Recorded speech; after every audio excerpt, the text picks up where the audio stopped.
안녕하세요. 정유한 목사입니다. 8월 23일 말씀 묵상 함께 하겠습니다. 예레미야 51장 54절에서 마지막 64절의 말씀입니다.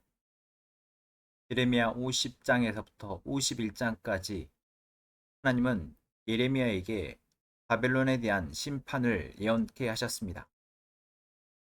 그 예언의 내용을 예레미야는 두루마리에 기록하여서 시드기야 왕의 수석 보좌관이었던 스라야에게 건넵니다. 시드기야 왕 제4년에 스라야는 왕과 함께 바벨론으로 나가게 됩니다. 그때 가게 되는 그 스라야에게 하나님은 예레미야를 통해서 바벨론에 대한 예언을 전하게 하십니다. 그리고 그 예언이 적힌 두루마리를 건네며 하나님은 예레미야를 통해서 이렇게 전함시입니다. 그것을 가지고 바빌론 도성으로 가서 이 말씀을 반드시 다 읽고 기도하라 라는 것입니다. 그 기도의 내용은 무엇입니까?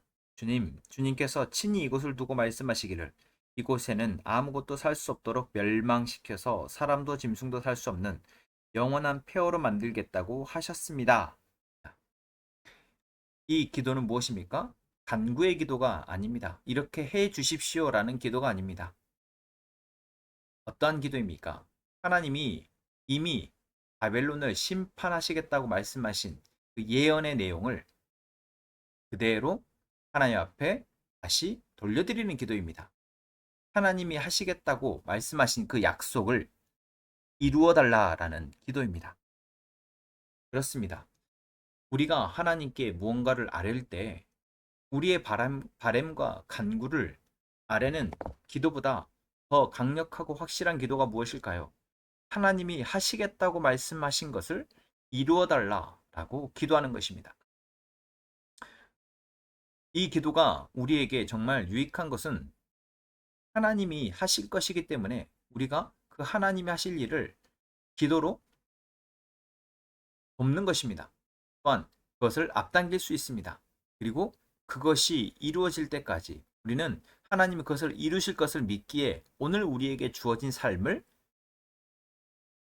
살아갈 수 있습니다. 그렇습니다. 우리가 하나님 나라의 백성으로서 이 땅 가운데 살아가는 것을 바벨론의 포로로 끌려갔던 남유다의 백성들의 삶과 비교할 때 결국 우리가 기도하는 것은 바로 하나님이 하나님의 나라를 이루실 것을 바라고 그것을 소망하여 기도하는 것입니다. 하나님이 그렇게 하실 것이라고 말씀을 통해 우리에게 약속하신 것을 우리는 그대로 하나님 앞에 올려드리는 것입니다. 하나님, 하나님의 나라를 이루어 주십시오. 이 땅에 바벨론과 같은 이 세상을 주님께서 심판하시고 하나님의 나라를 이루어 주십시오. 하나님이 그렇게 하신다고 하셨습니다. 라고 기도하는 것입니다. 이 두루마리를 가지고 간 스라야는 바벨론에 이미 포로로 끌려가야 한 이스라엘 백성, 남유다의 백성들에게 이 하나님의 바벨론에 대한 심판의 메시지를 전하였습니다. 그리고 함께 기도하자 아마 권면했을 것입니다. 그 말을 들은 사람들 가운데 일부는 그냥 우리는 이미 포로로 끌려갔으니까 인생은 끝났다. 우리나라는 끝이 났다. 하나님의 약속이 무슨 소용이냐라고 사람들도 있었겠지만 비록 포로로 끌려왔어도 하나님의 백성으로서의 정체성을 잊지 않고 오히려 하나님의 백성으로서의 정체성이 더 강렬해지며 하나님이 자신들을 구원하시고 이 나라를 다시 회복해 하실 것이라는 소망을 더 품게 되어진 사람들이 있습니다. 그리고 그 사람들에게 하나님은 이 기도를 하게 하시는 것입니다. 그렇습니다. 강력한 기도는 누구에게서 나옵니까? 하나님을 의뢰하고 하나님을 경외하는 자들에게서 나오는 것입니다. 오늘 우리가 하나님 앞에 기도할 때 우리가 기도할 내용은 무엇입니까? 하나님이 우리에게 하시겠다고 약속하신 약속의 말씀입니다. 이 땅, 죄로 덮여진 이 세상, 죄 속에서 인간의 탐욕과 탐심을 자극하여 하나님 없이 살아갈 수 있다고 말하는 이 세상에 대해서 하나님은 반드시 심판하실 것임을 우리는 믿고, 그러한 세상 가운데에서 하나님이 하나님의 나라를 다시 회복해 하실 것을 믿고 우리는 기도하는 것입니다.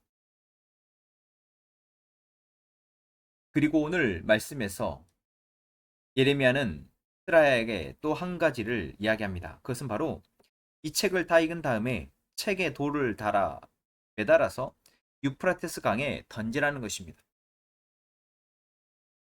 하나님의 말씀이 기록되어진 이 두루마리를 계속해서 돌려 읽는 것이 아니라 어떻게 합니까? 강에 던져 넣으라는 것입니다. 이것은 상징적 행동입니다. 바로 이곳에 내리는 재앙 때문에 바빌로니아도 이렇게 가라앉아 다시는 떠오르지 못하고 쇠퇴할 것이다 라는 것을 상징하는 행동입니다. 결국 말로도 상징으로도 하나님은 반드시 바벨론을 심판하실 것임을 백성들이 기억하고 잊지 않도록 하고자 명령하신 것이죠. 그리고 이 말씀을 통해서 우리는 한 가지, 하나님의 말씀이 이 두루마리로 계속해서 읽혀지는 것이 우리가 더 유용하지 않을까 싶지만, 결국 이 말씀은 무엇입니까? 하나님이 바벨론의 포악함과 그들의 죄로 인해서 반드시 바벨론을 심판하셔야겠다라는 그 약속을 기억하는 것입니다. 그렇습니다.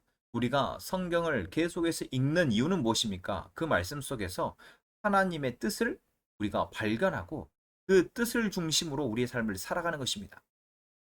계속해서 그냥 성경을 습관적으로 읽는 것이 아니라 그 가운데 하나님의 메시지를 우리가 구하고 그 메시지를 가지고 기도하며 그 말씀을 살아내는 것이 결국 우리에게 중요한 것입니다.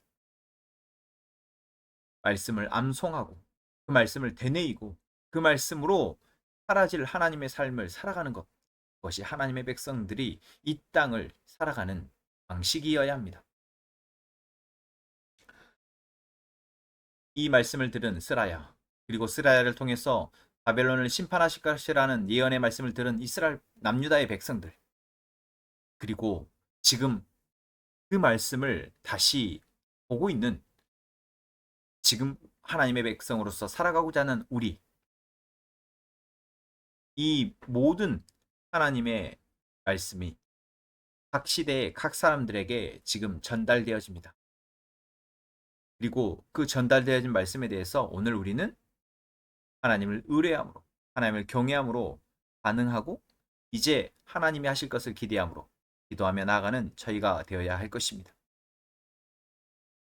우리가 선택할 수 있는 다른 방법은 없습니다. 이미 하나님이 그렇게 하시겠다고 작정하셨고 그렇게 반드시 하실 것입니다. 그리고 그 하나님이 하실 것을 기대하고 오늘 하나님의 편을 택한 사람들에게 하나님의 놀라운 일들이 은혜로 보여지고 경험되어질 것입니다. 오늘 그것을 선택하여 믿음으로 살아가는 저희가 되기를 소망합니다. 기도하겠습니다. 하나님, 오늘 하나님은 죄로 인해서 깨어진 이 세상 속에서, 죄가 관영한 이 세상 속에서 살아가고 있는 우리에게 하나님의 말씀을 들려주십니다. 바벨론의 포로로 끌려간 남유다의 백성들에게 하나님이 바벨론의 심판의 메시지를 전달케 하셨던 것처럼, 그리고 그것을 두고 기도하라고 말씀하셨던 것처럼 오늘 우리에게도 하나님은 기도하라 말씀하십니다. 이 깨어진 세상 속에서 우리를 부르신 하나님이 이 세상을 반드시 심판하실 것이며 이제 그 하나님의 심판의 가운데 하나님의 백성으로서 우리가 하나님의 백성다운 역할들을 감당하도록 우리에게 말씀하심에 감사합니다. 이제는 우리가 하나님이 말씀하실 것을, 하나님이 우리에게 말씀하신 것을 이제 기도로 하나님 앞에 올려드리며 하나님의 일에 동참하는 저희가 되게 하여 주옵소서. 말씀을 기억하고 말씀을 중심 삼아 살아가는 저희가 되게 하여 주옵소서. 그렇게 오늘 우리의 주어진 하루가 하나님의 백성으로서 하나님의 일에 함께 참여하는 귀한 은혜의 하루가 되게 하여 주옵소서. 예수님의 이름으로 기도합니다. 아멘.